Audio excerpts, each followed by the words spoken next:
Ajde, evo, sad ćemo na brzake da pripremimo supu. Kao što sam i rekao, pokazat ću supu od staroga hljeba. Evo vidite. Znači, ako imate starog hljeba za baciti, da je otvrdno, nije više ukusan za jesti, znači možemo supu napraviti sa njim.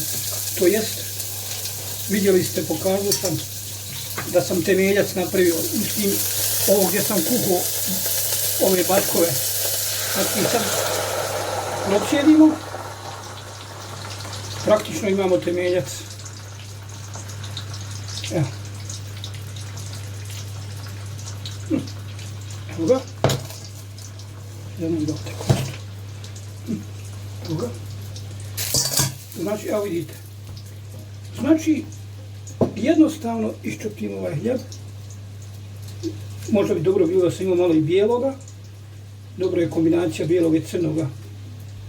Ali na veze morat ću malo staviti kreme friša. I onda ćemo izmiksati. Evo. Vidiš. Evo. Evo vidimo sada kad izmiksamo kako ćemo. Inače ima malo onih mrvica. Dodat ćemo ako nam bude falilo.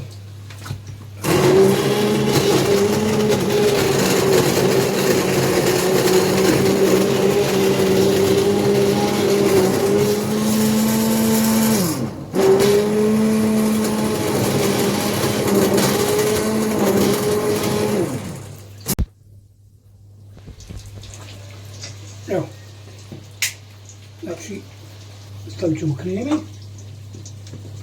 supa je gotova i veoma ukusna.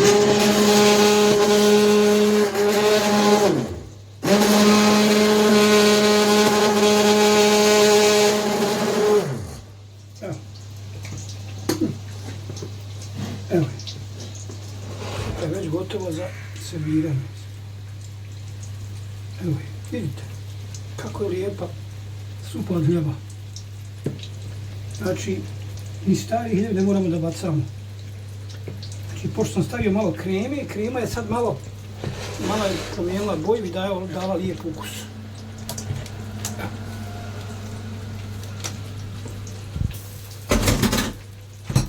ovako. Dekoracije.